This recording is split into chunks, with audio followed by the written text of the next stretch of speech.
Debbie and Steve are here to talk about the Festival of the Arts days away. They're co-chairs of this year's event, which starts just next week, guys. Thanks for coming in. I know. You are the co-chairs of this year's event. Are we ready to go? Are we ready for the Festival of the Arts? We're getting very close. Very close. Yes. We will be ready for Tuesday at 11. Tuesday through Sunday, Bicentennial Park, which is outside City Hall and the Oklahoma City Civic Center. In a beautiful area. Last year it was there. And what was the feedback of last year? I have heard nothing but wonderful. So I've not even heard any complaints. So how do you grow on wonderful? Well, there were a couple of bottlenecks where we have shortened some tents and rearranged some of the way that the traffic flows. That should be extremely helpful, especially getting into the north and the south side food rows. Okay. But other than that, all we heard was good things. The opening to Food Row was kind of bottlenecked, and so people kind of thought, oh, it's so crowded all the way down. Well, it really, I mean, it was crowded, yeah, but it wasn't. Event. You want people it there. wasn't that bad. So anyway, we've definitely made a couple of improvements like that should definitely help. Another thing we've done is more tables and chairs. So if you've got little kids, or if you have a hurt ankle or something, we've got plenty of places to sit down. We've got plenty of places for people to sit down and have their food and just enjoy. We should mention your website, artscouncilokc.com, has heaps of information, including you have a couple versions of the map of where everything is, the lay of the land, if you will, parking information, and things like that. But let me back up. You mentioned food. As co-chairs, how much time did you spend with the vendors picking out food, and how much fun was that, I guess I should say, going through the menu? Everybody thinks that's a lot of fun. I think it's a lot of fun. We were lucky this year in that we had the most vendors apply that have ever applied before. We had 64 vendors. And normally we do a food jury over 3 days. We had to add an extra day this year for food juries. We took one for the team. Yeah. Oh, well done, guys. But so a week of food tasting. Well, when you consider every single thing that is on the menus, our committee has tasted. We had a wonderful committee of volunteers. In fact, the volunteers at the festival across the board are wonderful. And then you guys have heaps of volunteers. Yes, but the food committee did all the tasting, and they work real hard to make sure that we don't have like items, that they're all different. I'm scrolling through the menu, and again, that's on the website, Arts Council OKC, on the Festival of the Arts, under Culinary Arts. It appears that the vendors are tied up with art organizations. Nonprofits, yes. And that's a good way for them to be able to get volunteers to help them. Makes sense. So they can still have their restaurant or their food truck or whatever they might be doing for their everyday job. So that helps them, but it also helps the nonprofit because then they get a little bit of a cut of the take. Well, that's the culinary art side of things. Of course, you have the actual art that I would call it, the paintings and the artwork. The featured art this year is beautiful. And what's the story behind that? Well, it's entitled Starlight, and it was by Christopher Westfall. From Tulsa. Yes. Okay. And Steve and I, yes. Oh, we just love it. Steve and I think it's beautiful. Great colors, good representation of, skyline, the tents. It kind of, to us, when you're down there after everybody leaves in the evening, which we have been, it's just really magical. It's beautiful. And so we found Mr. Westfall, and we decided, hey, we think you might be able to do what we want, and we were able to commission the piece. Right. Months in the making, right? Did I see a picture somewhere, maybe Facebook, of you guys with the artist maybe at the beginning of the year? Mm-hmm.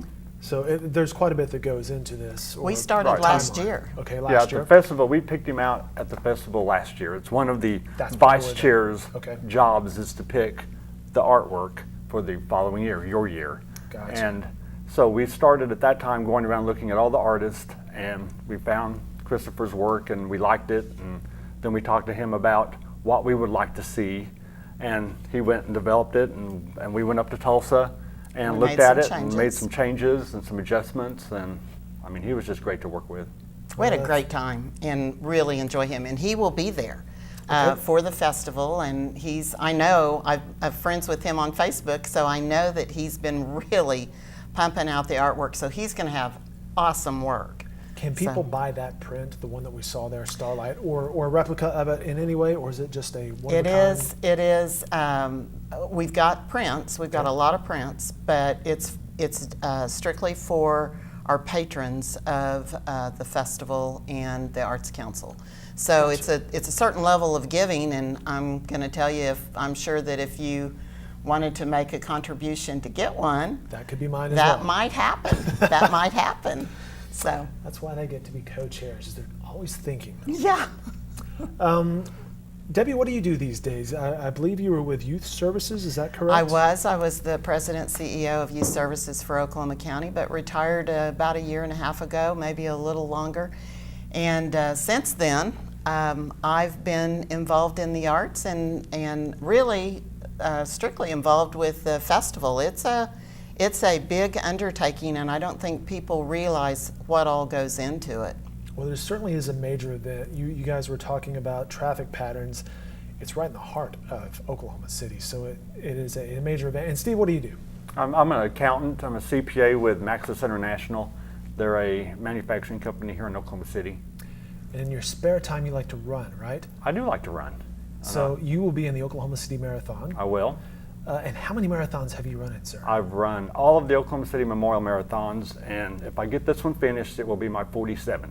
Jeez. Well, congratulations. He's not a lot of help Sunday night in teardown, Yeah. but he actually is. I'm As a matter kind of of fact, making light of it. when Daniel, the president of the Arts Council board at the time, called me to ask me to do this, the first thing I asked was, "I'm still going to run the marathon, right?" And he said, "Yes, you can." So coincides on that Sunday. yes, it does. Wow, very nice. Wow, that just kind of blows my mind, that many marathons. How many for Oklahoma City now? This will be 17. This will be 17, Yeah. 42. Wow. It's a well-done event as well. Shows that Oklahoma spirit. It really is. Oh, there's so much going on this week of festival, and on that Sunday, it's really exciting with all the buzz. I'll go back to something you mentioned about Starlight. And, Okay. Just the feel. What's your favorite time of day at the Festival of the Arts? It has a different feel if you go out there at noon. It has a different feel if you go at night. What about you guys? Maybe before rain, after a rain, anything like that? You want to give Yeah, yours, well- and then I'll give mine. Well, it's either They may be the same. and they probably are the same. Either right before it opens in the morning, if you get there early enough, and you can wander around even before some of the tents are even open. Just to wander around the grounds and look at it it's very peaceful. And the same thing happens real close to the time of our painting. When dusk gets Right. there, the crowds are down a little bit, and it's just beautiful. It's magical, actually. It does take on, I mean, the tents really do, because sometimes the artists are still in there putting things away, or they're restocking some things because they sold really well, and their tent lights are still on, and so it glows. It just glows, and it's really magical. I'll have to admit, I also like the noontime when during the week when all the people from the different buildings, all the different workers Some and people are in employees suits, come down. some- Yeah, and there's moms and babies and strollers, and they're meeting their husbands from the high rises, and so they all come down and have lunch. And the fundraiser in me and the nonprofit person is thinking, oh, keep buying, because all of our proceeds, and we talk about the festival in such a way that it's so fun, and it is, but don't lose sight with the fact that every dollar you spend goes to help the arts in our schools and our Art Moves program that we do here, where there's arts on different street corners and We and have things. it out front here as well at once a month. And so with the cutbacks in the arts politically, by our federal Sure. government and our state government, or the potential of that, this is so important. So I kind of like the noontime too, but. You mentioned education and moms being out there. There's a children's area this year, which is, we had the Bricktown Clowns in, or a Bricktown Clown in last week for some face painting, but that's something people can look forward to. It really is. We've made some changes. And there it is. Yeah, there. Putting some glitter on the little lady. Yep. But we also have a couple of 2 or 3 other things. One of my favorite things is we have a tent called Young and Art Mart.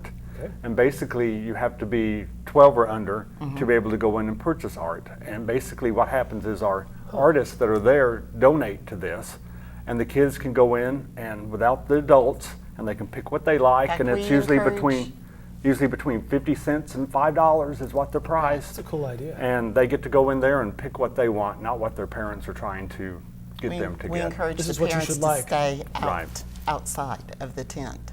And just and it's so fun to stand there and watch as the kids come out, so proud of what they've picked out, and the mom or the dad are like, oh yeah, that's really cute. That's really pink. and it's a baseball player, or Sure.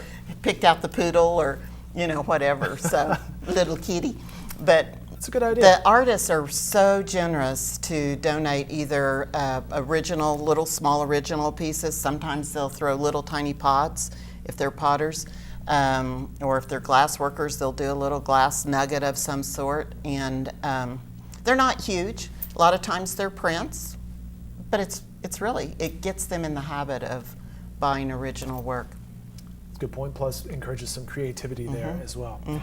Talking with Steve and Debbie, the co-chairs of this year's Festival of the Arts. Arts Council OKC is the website. We've been talking about art and the culinary side of things. There's plenty of musicians as well. The full schedule can be found on there, along with that beautiful print. Guys, thanks so much. Good luck with everything, and congrats on all the hard work I know you've put into this over the past months. We're just a couple days away. It's a labor of love. Thank you. Good. Great to meet you guys. Thanks so much for your time. Thank you. Thank you.